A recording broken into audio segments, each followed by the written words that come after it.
everyone, welcome to Net Economics classes. I am Priyanka and today we are on the part 40 of the lecture series of daily 10 questions. हम 40 part पे हैं, means हम 400 questions आज complete कर लेंगे previous year के। जून 2013 का paper 2 हम कंप्लीट कर चुके हैं, पेपर 3 है ये। स्टार्ट करते हैं आज का पहला question. The permanent income hypothesis is consistent with cross section and time series data because जो हमारी परमानेंट इनकम हाइपोथेसिस है वो किसके साथ कंसिस्टेंट है? हमारे क्रॉस सेक्शन के साथ और टाइम सीरीज डाटा के साथ। क्यों?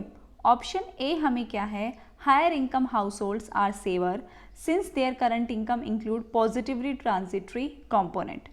बी क्या है, higher income households are savers since their current income include negative transitory component.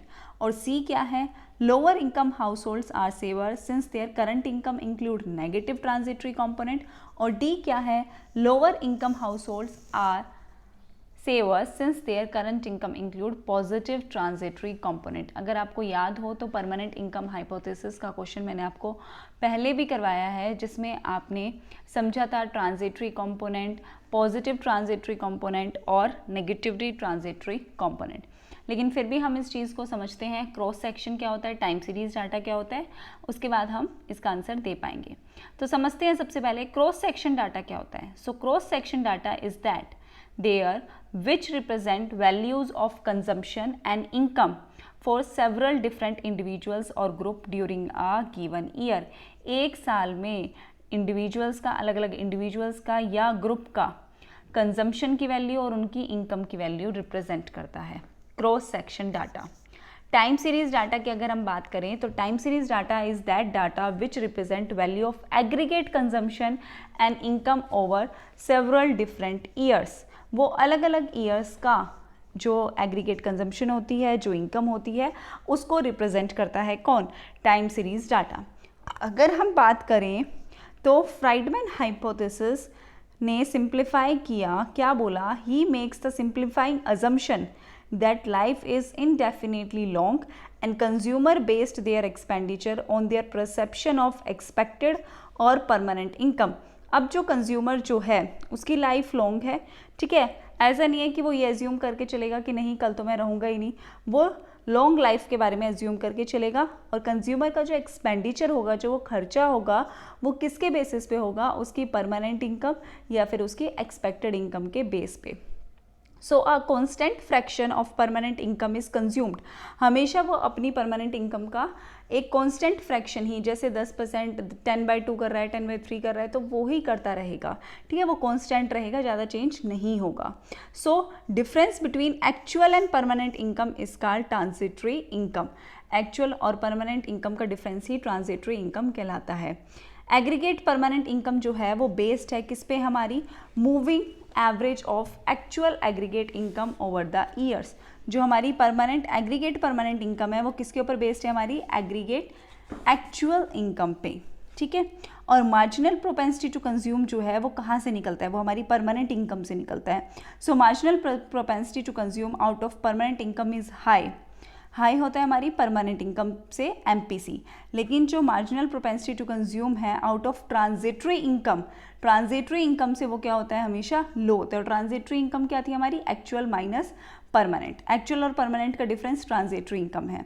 MPC की अगर हम बात करें, परमानेंट इनकम से उस एमपीसी जो है वो ज़्यादा होता है, ट्रांजिटरी इनकम से जो हमारा एमपीसी होता है वो कम होता है और बहुत कम हम कंज्यूम करते हैं। अगर हम इसमें एक और थ्योरी की बात करें तो केन्जियन ने भी इसमें अपनी हाइपोथेसिस दी थी और उन्होंने क्या कहा था? The rich consume a smaller share of their income than the poor. एक जो रिच जो है वो इनकम का कम पार्ट कंज्यूम करता है। कम कंज्यूम करता है तो मतलब वो सेव ज़्यादा कर रहा है, ठीक है, वो सेव करता है। और सेकंड, उन्होंने टाइम सीरीज डाटा के बारे में भी बोला था और उन्होंने फ्राइडमैन हाइपोथेसिस सीरीज़ के लिए भी अपनी स्टेटमेंट दी थी। तो अगर हम इस क्वेश्चन में चलें तो क्या है? The permanent income hypothesis is consistent with cross section and time series data because higher income households क्या होते हैं? वो सेवर्स होते हैं। क्यों? क्योंकि उनकी करंट इनकम ज़्यादा किसका पार्ट इंक्लूड करती है? पॉजिटिव ट्रांजिटरी कंपोनेंट्स का। उनकी इनकम ज़्यादा पार्ट इंक्लूड करती है किसका? पॉजिटिव ट्रांजिटरी कंपोनेंट्स का। सो ऑप्शन ए जो है वो हमारा यहाँ पे करेक्ट होता है। चलते हैं हम अपने नेक्स्ट क्वेश्चन पे। नेक्स्ट क्वेश्चन हमारा क्या है, विच of the following statement is true. यहाँ पे हमें 4 स्टेटमेंट गिवन है और हमें ये बताना है कि कौन सी स्टेटमेंट जो है वो ट्रू है। अगर हम अपना पहला ऑप्शन देखें तो पहला ऑप्शन क्या है, net investment is more stable than gross investment when replacement investment is constant over time. Next हमारा क्या है option, gross investment is more stable than net investment when replacement investment is constant over time. Third क्या है हमारा, replacement investment equal होगा हमारा capital output ratio के times the expected increase in output.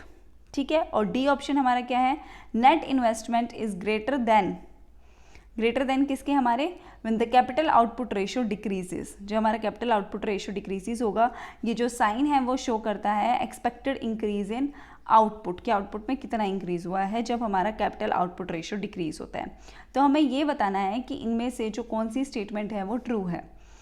अगर हम बात करें अपने, सो ग्रोस इन्वेस्टमेंट जो है वो इंक्लूड करता है both type of investment spending, लेकिन जो हमारी नेट इन्वेस्टमेंट है वो सिर्फ इंक्लूड करता है न्यू एसेट्स, ना कि रिप्लेसमेंट एसेट्स। जो हमारी नेट है वो तो नेट निकल के आती है, उसमें रिप्लेसमेंट का कोई रोल नहीं होता। लेकिन ग्रोस की अगर हम बात करें तो ग्रोस में दोनों ही इन्वेस्टमेंट इंक्लूड होती है, हमारी रिप्लेसमेंट भी और जो हमारी है वो भी। तो ग्रोस इन्वेस्टमेंट की अगर हम बात करें तो हमारी ग्रोस इन्वेस्टमेंट ज़्यादा स्टेबल मानी जाती है किसके, नेट इन्वेस्टमेंट के, जब हमारी रिप्लेसमेंट इन्वेस्टमेंट कॉन्स्टेंट हो ओवर टाइम। ग्रोस इन्वेस्टमेंट क्या इंक्लूड करता है, नेट प्लस डेप्रीसिएशन वैल्यू जो हम कहते हैं वो भी इंक्लूड होती है, मतलब रिप्लेसमेंट वैल्यू है वो भी इंक्लूड होती है। सो हमारा ऑप्शन बी जो है वो करेक्ट है। चलते हैं हम अपने नेक्स्ट क्वेश्चन पे। हमारा नेक्स्ट क्वेश्चन जो बेस्ड है वो मैचअप पे बेस्ड है। ठीक है, एक लिस्ट में आपको अप्रोच गिवन है, दूसरी लिस्ट में आपको इकोनॉमिस्ट के नाम पूछे गए हैं कि किस इकोनॉमिस्ट ने कौन सी अप्रोच के बारे में बोला है। अगर हम बात करें एनटीए नेट की तो इसके ऑप्शंस जो आए थे वो इनकरेक्ट आए थे, रॉन्ग क्वेश्चन फ्रेम हुआ था ये, लेकिन मैं तब भी आपको ये 1 बाय 1 बताती हूँ कि कौन सी अप्रोच किस इकोनॉमिस्ट ने दी है। तो सबसे पहले अगर हम बात करें इन्वेंट्री अप्रोच की, तो इन्वेंट्री अप्रोच को देने वाले कौन थे, वीजे बॉमल, जो कि उन्होंने दी थी 1952 में। सेकंड है हमारी कैश बैलेंस अप्रोच। तो कैश बैलेंस अप्रोच के बेसिकली मार्शल थे, लेकिन कई सारे कैम्ब्रिज इकोनॉमिस्ट भी थे इसमें, जिसके बारे में भी मैं आपको पहले डिस्कस कर चुकी हूँ अपने प्रीवियस ईयर में। So specially Pigou, Robertson, Keynesian, including RJ Hawtrey, ये सब भी इसमें इंक्लूड थे। लेकिन स्पेसिफिकली नाम अगर किसी का लिया जाएगा कैश बैलेंस अप्रोच में तो वो मार्शल का लिया जाएगा। थर्ड है हमारा पोर्टफोलियो ऑप्टिमाइजेशन अप्रोच। तो ये थ्योरी जो पॉइंट आउट की थी, जो पॉइनर की थी, जो इन्वेंट की थी, वो किसने की थी, हैरी मैक्टॉस ने। और उन्होंने अपने एक पेपर में पोर्टफोलियो सिलेक्शन में जो 1952 में पब्लिश हुआ था उसमें इसके बारे में बताया था। तीसरा जो हमारे यहाँ पे गिवन है वो है quantity theory of money. Most important है, बहुत बार ये क्वेश्चन पूछा जाता है। तो क्वांटिटी थ्योरी ऑफ मनी को डेवलप करने थे Simon Newcomb, Alfred G Foville and Irving Fisher, Ludwig von Mises in the late 19th and 20th century. लेकिन अगर नेम बेसिक नेम लिए अगर किसी का लिया जाता है तो क्वांटिटी थ्योरी ऑफ मनी के लिए इरविंग फिशर का लिया जाता है। ठीक है, तो ये हमारे थे कि किस इकोनॉमिस्ट ने कौन सी अप्रोच के बारे में बोला था। तो ये अलग से आपको क्वेश्चन भी आ सकता है, मैचअप में भी ये क्वेश्चन आ सकता है। ठीक है, सो इन्वेंट्री अप्रोच को किसने कहा था, वीजे बॉमल। कैश बैलेंस अप्रोच की बेसिक नाम ले तो पीग्यू, मार्शल। पोर्टफोलियो का अगर हम नाम लें तो पोर्टफोलियो को स्पेसिफिकली किसने किया था, हैरी मार्क्विस ने। और क्वांटिटी थ्योरी ऑफ मनी में नाम आता है इरविंग फिशर का। ठीक है, नेक्स्ट जो हमारा यहाँ पे क्वेश्चन है वो हमारा बेस्ड है एजर्शन और रीजन पे। सो हमारी एजर्शन यहाँ पे जो गिवन है वो क्या गिवन है, according to Keynes individual hold either cash और ऑल बॉन्ड्स। इंडिविजुअल जो है या तो कैश होल्ड करेगा या बॉन्ड्स होल्ड करेगा। रीज़न क्या है, because according to him the speculative demand for money is associated with uncertainty. क्योंकि जो मनी की जो स्पेकुलेटिव डिमांड है, स्पेकुलेटिव का मतलब क्या होता है, जो सट्टा लगाते हैं हम किसी तरीके से, है ना, तो उसकी जो स्पेकुलेटिव डिमांड है वो किसके साथ एसोसिएटेड है, अनसर्टेनिटी। हमें नहीं पता आगे इन फ्यूचर हमें प्रॉफिट होगा, लॉस होगा, इंटरेस्ट रेट बढ़ेगा, कम होगा, नहीं होगा, तो अनसर्टेनिटी पे है ये बेस्ड। तो केन्जियन के अकॉर्डिंग इंडिविजुअल या तो कैश होल्ड करेगा या बॉन्ड होल्ड करेगा। और ऐसा वो क्यों करेगा, क्योंकि मनी की डिमांड स्पेकुलेटिव होती है और वो अनसर्टेनिटी के साथ एसोसिएटेड होती है। अगर हम इस समझें इस क्वेश्चन को तो आपके कोर्स यहाँ पे गिवन है समझते हैं इसकी एक्सप्लेनेशन। सो केन्जियम क्या एज्यूम करते हैं that people hold either cash और बॉन्ड एज ए वेल्थ, या तो वो बॉन्ड करेगा या फिर वो कैश करेगा, ठीक है। तो हमारी स्टेटमेंट 1 तो सही होती है। They shift from cash to bond as they expect the rate of interest to change, वो कैश से बॉन्ड पे तभी शिफ्ट करेंगे जब उन्हें लगेगा कि रेट ऑफ इंटरेस्ट चेंज होने वाला है। So people keep cash with them to take advantage of changes in price of bond and securities in capital market, तो लोग जो हैं वो अपने पास ज़्यादा से ज़्यादा कैश रखेंगे और एडवांटेज लेना चाहेंगे कब, जब प्राइस बॉन्ड के प्राइसेस में कोई चेंज आए या सिक्योरिटी के प्राइसेस में कोई चेंज आए हमारी कैपिटल मार्केट में। तो हमारा अगर हम इसके अकॉर्डिंग चलें तो एजर्शन तो हमारी बिल्कुल सही है, लेकिन इसका ये रीज़न नहीं है। सो हमारा ए तो करेक्ट है बट आर क्या है, इनकरेक्ट है। सो ऑप्शन सी जो है हमारा वो करेक्ट होता है। नेक्स्ट चलते हैं हम अपने नेक्स्ट क्वेश्चन पे। Which one of the following is not correct interpretation of golden rule of accumulation, it is that capital पर पर्सन एट विच, तो यहाँ पे कौन सी करेक्ट एक्सप्लेनेशन नहीं है गोल्डन रूल ऑफ एक्यूमुलेशन के अकॉर्डिंग। ए हमें क्या बोला है, सेविंग पर पर्सन एंड इन्वेस्टमेंट पर पर्सन मैक्सिमम होगी। बी हमें क्या बोला है, मार्जिनल प्रोडक्टिविटी ऑफ कैपिटल किसके इक्वल होगी, equal to the growth rate of population. C हमें क्या बोला है, मार्जिनल प्रोडक्टिविटी ऑफ कैपिटल किसके इक्वल होगी, सेविंग रेशो के इक्वल। और फोर्थ हमें क्या बोला है, elasticity of output with respect to capital किसके इक्वल होगा, सेविंग रेशो के इक्वल होगा। तो इसके लिए हमें पता होना चाहिए गोल्डन रूल ऑफ एक्यूमुलेशन है क्या। तो समझते हैं इस चीज़ को। So the aim is, golden rule of accumulation का मेन एम क्या होता है, more consumption and improved living standard of people, ज़्यादा कंजम्पशन और लोगों का जो लिविंग स्टैंडर्ड है वो इम्प्रूव हो। So every society has to take decision regarding optimal consumption and saving, जो सोसाइटीज़ हैं वो डिसीजन किसके रिगार्डिंग लेंगी कि कंजम्पशन जो है वो एटलीस्ट ऑप्टिमल हो, एफिशिएंट हो और सेविंग हो। सेविंग होगी तो क्या होगी, कैपिटल की फॉर्मेशन होगी। सेविंग करेंगे तभी तो हम आगे इन्वेस्ट करेंगे उस चीज़ को। So no doubt by fixing the saving rate the policy makers can determine the economy steady rate, अगर वो सेविंग रेट फिक्स कर दें तो वो डिटरमाइन कर लें कि इकोनॉमी की जो स्टेडी स्टेट है, जो ग्रोथ रेट है वो कैसे होने वाली है। सो अगर हम अपने ऑप्शंस पे चलें तो हमारी कौन सी करेक्ट नहीं है, ऑप्शन ए। इसने क्या बोला है, इट इज़ दैट कैपिटल पर पर्सन एट विच सेविंग पर पर्सन और इन्वेस्टमेंट पर पर्सन आर मैक्सिमम, सेविंग और इन्वेस्टमेंट पर पर्सन जो है होगी वो मैक्सिमम होगी। नहीं, यहाँ पे अगर हम बात करें तो गोल्डन रूल ऑफ एक्यूमुलेशन में कंजम्पशन और सेविंग की बात की जाती है। सो ऑप्शन ए जो है वो हमारा इनकरेक्ट होता है। चलते हैं हम अपने नेक्स्ट क्वेश्चन पे। So for a particular high value of marginal propensity to consume and the accelerator coefficient explosive non-oscillatory cycle will occur in the model of business cycle propounded by, किसने ये जो थ्योरी है वो propound की थी। तो अगर हम इसकी देखें ऑप्शन तो हमें 4 ऑप्शन गिवन है। ए है पॉल सैमुएल्सन, बी है जे.आर. हिक्स, सी है निकोलस कैल्डोर और डी है ऑल ऑफ द अबव। तो समझते हैं कि ये एक्सप्लेनेशन किसने दी है। तो सैमुएल्सन का मॉडल है मॉडल ऑफ बिजनेस साइकिल, जिसमें उन्होंने हमें क्या बताया है, सैमुएल्सन ने अपने एक पेपर में बोला था और ये शो किया था कि जो इंटरेक्शन होता है मल्टीप्लायर और एक्सेलरेटर के बीच में वो किसको राइज करता है, वो चेंज किस में लाता है, हमारी साइक्लिकल फ्लक्चुएशन में। जो हमारी इकोनॉमिक एक्टिविटीज़ हो रही हैं उसमें जो हमारी साइक्लिकल फ्लक्चुएशंस हो रही हैं, जो चेंजेस हो रहे हैं उसमें जो है मल्टीप्लायर और एक्सेलरेटर की इंटरेक्शन जो है वो चेंजेस लाती है। तो ये कहने वाले हमारे कौन थे, पॉल ए सैमुएल्सन। बिजनेस साइकिल में चेंज आता है मार्जिनल प्रोपेंसिटी टू कंज्यूम की वैल्यू हाई होने के कारण, मल्टीप्लायर के कारण और एक्सेलरेटर के कारण। चलते हैं हम अपने नेक्स्ट क्वेश्चन पे। नेक्स्ट क्वेश्चन जो है वो ISLM फ्रेमवर्क पे बेस्ड है। समझते हैं क्या है। In the context of ISLM framework which of the following statement is false. हमने पहले भी ये क्वेश्चन किया है पर उसके ऑप्शंस जो थे वो थोड़े डिफरेंट थे। तो ISLM फ्रेमवर्क के अकॉर्डिंग कौन सी स्टेटमेंट हमारी फॉल्स है। ए हमें क्या दे रखा है, IS कर्व हमारा स्टीपर होगा, lower the value of Keynesian multiplier and lower the interest rate sensitiveness of investment demand. B हमारा क्या है, crowding out is effective when money demand is perfectly interest in elastic and investment is हमारी perfectly interest elastic.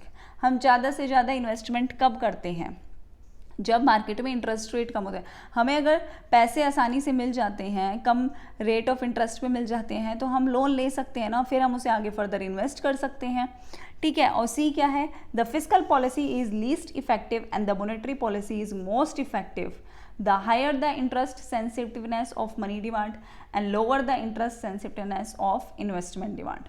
D क्या है हमारा, the Pigou effect restore the effectiveness of monetary policy even under the liquidity trap. तो समझते हैं हम ISLM framework को, उसके अकॉर्डिंग हमें बतानी है कौन सी स्टेटमेंट हमारी फॉल्स है। तो ISLM मॉडल, ISLM की अगर हम बात करें तो IS का मतलब होता है इन्वेस्टमेंट और सेविंग, और LM का मतलब होता है लिक्विडिटी प्रेफरेंस मनी सप्लाई। मैंने आपको अपने प्रीवियस ईयर में भी ये मॉडल का डायग्राम बना के भी दिखाया है ना। सो ये जो है वो क्या है, एक केन्जियन मैक्रो इकोनॉमिक्स मॉडल है, ठीक है, जो क्या शो करता है that how the market for economic goods interact with loanable funds market और मनी मार्केट, कि जो हमारे इकोनॉमिक गुड्स हैं, हमारी इन्वेस्टमेंट सेविंग किस तरीके से वर्क करेगी जब हमारे मार्केट में इंटरेस्ट रेट चेंज होंगे, वो इलास्टिक होंगे, वो इनइलास्टिक होंगे, क्या होंगे। तो अगर हम अपनी स्टेटमेंट में चलें तो कौन सी स्टेटमेंट हमारी फॉल्स होती है, फिस्कल पॉलिसी हमारी कोई लीस्ट इफेक्टिव थोड़ी ना होगी, ना ही हमारी मॉनेटरी पॉलिसी बहुत ज़्यादा इफेक्टिव होंगी, है ना। सो अगर हम ऑप्शन सी को देखें तो ऑप्शन सी हमारा बिल्कुल इनकरेक्ट शो होता है। उसने यहाँ पे क्या बोला है कि फिस्कल पॉलिसी हमारी लेस इफेक्टिव होगी और मॉनेटरी पॉलिसी हमारी मोस्ट इफेक्टिव होगी, और higher the interest in sensitiveness of money demand और lower the interest sensitiveness of investment demand. तो अगर हम यहाँ पे देखें तो हमारा ऑप्शन सी जो है वो इनकरेक्ट होता है, क्योंकि बाकी की जो चीज़ है वो तो बिल्कुल सही है, IC कर्व हमारा स्टीपर ही होगा, ठीक है। अगर हमारे केन्जियन मल्टीप्लायर की वैल्यू लो है तो हमारे इंटरेस्ट सेंसिटिवनेस की डिमांड भी लो होगी। क्राउडिंग आउट इफेक्ट हमारा कैसा होगा, जब हमारा मनी की डिमांड परफेक्टली इंटरेस्ट इनइलास्टिक होगी और हमारे इन्वेस्टमेंट की परफेक्टली इंटरेस्ट इलास्टिक होगी। अब अगर हम समझें यहाँ पे, अपने नेक्स्ट क्वेश्चन पे चले, तो नेक्स्ट क्वेश्चन हमारा क्या कहता है, जो एजर्शन और रीज़न पे बेस्ड है, जिसमें हमारा एजर्शन क्या है। वैसे अगर मैं आपको बता दूं 17 क्वेश्चन में अगर आपको लगता है कि आपको और फर्दर एक्सप्लेनेशन चाहिए तो मैं आपको डायग्राम के साथ पूरा एक्सप्लेन कर दूंगी, आप मेंशन कर देना। ये क्वेश्चन हम ऑलरेडी डायग्राम के साथ कर चुके हैं, इसलिए मैंने नहीं समझा कि मैं यहाँ पे इसकी और फर्दर एक्सप्लेनेशन दूँ, ठीक है। हमारा नेक्स्ट क्वेश्चन एजर्शन रीजन पे बेस्ड है। एजर्शन क्या है, the fiscal policy is less effective in an open economy than in closed economy. हमारी फिस्कल पॉलिसी ओपन इकोनॉमी में लेस इफेक्टिव होती है बजाय किसके, क्लोज्ड इकोनॉमी के। और रीजन हमें क्या दे रखा है, because the value of multiplier in an open economy is less than that in closed economy, क्योंकि हमारे मल्टीप्लायर की वैल्यू ओपन इकोनॉमी में कम होती है कंपैरिजन टू क्लोज्ड इकोनॉमी। हमें नीचे कोड्स गिवन है, हमें बताना है कौन सा कोड जो है वो करेक्ट है। तो समझते हैं इसकी एक्सप्लेनेशन अगर हम देखें, so the multiplier is smaller in an open economy. Open economy में हमारा मल्टीप्लायर कम होता है। फिस्कल पॉलिसी हमारी लेस इफेक्टिव होती है ओपन इकोनॉमी में, क्योंकि फ्लेक्सिबल एक्सचेंज रेट होते हैं, है ना, than in closed economy, closed economy के कंपैरिजन में। फिस्कल पॉलिसी का स्मॉल इफेक्ट पड़ता है हमारी ओपन इकोनॉमी में कंपैरेटिवली टू क्लोज इकोनॉमी। और ऐसा क्यों होता है, because of larger crowding out effect. हमने पहले भी क्राउडिंग आउट इफेक्ट पढ़ा हुआ है, तो क्राउडिंग आउट इफेक्ट के कारण फिस्कल पॉलिसी का जो इफेक्ट होता है ओपन इकोनॉमी में वो कम होता है comparatively to closed economy. Open economy में हमारी its effect on interest rate, fiscal policy effect the foreign exchange rate and net export. अगर हम बात करें हमारी इकोनॉमी ओपन है, मतलब हम बाहर से ट्रेड कर रहे हैं, गवर्नमेंट एक्सपेंडिचर कर रही है, इंजेक्शंस लीकेज सब हो रहा है, लेकिन ओपन इकोनॉमी का मतलब क्या है कि बाहर से भी ट्रेड कर रहे हैं, डोमेस्टिक के साथ साथ बाहर भी हो रहा है, तो हमारे फॉरेन एक्सचेंज और नेट एक्सपोर्ट पे भी इफेक्ट पड़ेगा। सो फिस्कल पॉलिसी हमारी ओपन इकोनॉमी में कम इफेक्ट डालती है comparative to close economy because of large crowding out effect. अब क्राउडिंग आउट इफेक्ट का मतलब क्या होता है, ये एक फिनोमिना है जो कब अकर होता है, जब हमारी गवर्नमेंट जो है वो ज़्यादा इन्वॉल्व होती है in a sector of market economy, जब हमारी गवर्नमेंट की इन्वॉल्वमेंट इंक्रीज हो जाती है, which effect the reminder of the market, जो बाकी मार्केट पे इफेक्ट डालती है, या तो सप्लाई साइड पे या फिर डिमांड साइड पे। ये क्वेश्चन भी हम पहले कर चुके हैं अगर याद हो आपको तो। सो हमारा अगर हम ऑप्शंस देखें तो इसके अकॉर्डिंग हमारी कौन सा ऑप्शन करेक्ट होता है? हमारी बातें तो दोनों सही हैं, बट जो रीज़न है वो इसका ही करेक्ट एक्सप्लेनेशन नहीं है. So both A and R are correct, but R is not the correct explanation of A. ये क्राउडिंग आउट इफेक्ट के कारण होता है. ठीक है, चलते हैं हम अपने नेक्स्ट क्वेश्चन पे. नेक्स्ट क्वेश्चन क्या है? Embodied technical change model is based on which production function? CES, Cobb Douglas production function, translog, VES. तो कौन सी प्रोडक्शन फंक्शन से हमारा बेस्ड है किस पे? एम्बॉडिड टेक्निकल चेंजेस पे. तो ये क्वेश्चन भी अगर हम समझें तो ये क्या कहता है? The model of disembodied technical change is based on the assumption that capital stock is completely homogeneous, मतलब सिमिलर. हमारा कैपिटल स्टॉक क्या रहेगा? होमोजीनियस रहेगा. New machines are better than old machine and technological progress is embodied in new machines. In the former, capital labor ratio change at all times along the Cobb-Douglas production function. बाकियों में हमारा capital और labour का ratio जो है वो change होता रहता है, बट यहाँ पे अगर हम बात करें तो new machines are better than old machines. Technological progress है और वो किससे रिलेटेड है? हमारे न्यू मशीन से. तो अगर हम बात करें तो ये किस प्रोडक्शन फंक्शन पे बेस्ड है? हमारे Cobb-Douglas प्रोडक्शन फंक्शन पे. सो ऑप्शन बी जो है वो हमारा इसमें करेक्ट होता है. चलते हैं हम आज के लास्ट क्वेश्चन पे. लास्ट क्वेश्चन जो है वो हमारा क्या है? A technical change is neutral if at a constant rate of profit और interest the capital output ratio also remain constant. This concept was propounded by. ये वो क्वेश्चन है जिसके बारे में मैं हमेशा कहती हूँ कि ये ग्रोथ मॉडल 110% आएंगे ही. इनसे एक क्वेश्चन आता ही आता है. Herod-Domar growth model. Growth model तो आपको सारे करने चाहिए. Solo growth model, Herod-Domar growth model, ये मैं आपको क्वेश्चन के साथ साथ एक्सप्लेन करती रहूँगी. पहले भी कर चुकी हूँ और अभी भी कर रही हूँ. सो टेक्निकल चेंज हमारा न्यूट्रल रहेगा. कब रहेगा? किस पॉइंट पे रहेगा? जब हमारा कांस्टेंट रेट रहेगा प्रॉफिट का या इंटरेस्ट का, और कैपिटल आउटपुट रेशो भी हमारा क्या रहे? कांस्टेंट रहे. समझते हैं इस चीज़ को. सो प्रोफेसर हेरोड ने अपनी एक बुक में लिखा था जिसका नाम था टूवर्ड अ डायनामिक इकोनॉमी, जहाँ पे उन्होंने डिफाइन किया था किसके बारे में? न्यूट्रल टेक्निकल प्रोग्रेस के बारे में. ठीक है, और इनकी डेफिनेशन बेस किस पे थी? कैपिटल आउटपुट रेशो पे बेस थी. उनके according neutral technical progress is one which leaves capital output ratio unchange. अगर हमारा टेक्निकल प्रोग्रेस न्यूट्रल रहता है तो हमारे कैपिटल आउटपुट रेशो में चेंज नहीं आएगा, वो भी कांस्टेंट रहेगा. प्रोवाइडेड, कंडीशन क्या है? कि हमारा रेट ऑफ प्रॉफिट भी कांस्टेंट रहे, तभी. तो अगर हम इस क्वेश्चन को देखें तो ये कंसेप्ट प्रोपाउंड करने वाले कौन थे? हेरोड. सो ऑप्शन डी जो है वो हमारा करेक्ट होता है. Thank you everyone. If you find its helpful then please like, share and subscribe. Bye bye everyone, take care.